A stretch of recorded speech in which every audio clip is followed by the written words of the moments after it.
Mheshimiwa Mwenyekiti, kwa niaba ya Waziri wa Elimu, Sayansi na Teknolojia, naomba kujibu swali la Mheshimiwa Juliana Daniel Shonza, mbunge wa viti maalum kama ifuatavyo. Mheshimiwa Mwenyekiti, serikali inathamini na kufuatilia maendeleo ya wanafunzi wanaofaulu vizuri katika mitihani ya kitaifa kwa kuwa ni rasilimali muhimu kwa maendeleo ya nchi.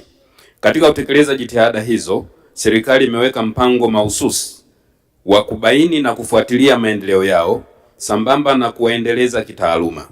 Kwa mfano, kupitia mpango wa Samia Scholarship, serikali katika mwaka wa fedha 2025/26 ilitoa ufadhili kwa wanafunzi 936 waliofaulu vizuri katika mitihani ya kidato cha 6, hususan katika masomo ya sayansi na hisabati.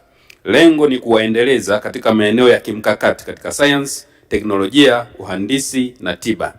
Mheshimiwa Mwenyekiti, kupitia ufadhili wa Samia Scholarship Extended, jumla ya wanafunzi 50 wamepelekwa katika Chuo Kikuu cha Johannesburg, Afrika Kusini na Chuo Kikuu cha Limerick nchini Ireland kwa ajili ya kusomea masomo ya science ya kompyuta, hisabati ya juu na akili unde, yani artificial intelligence.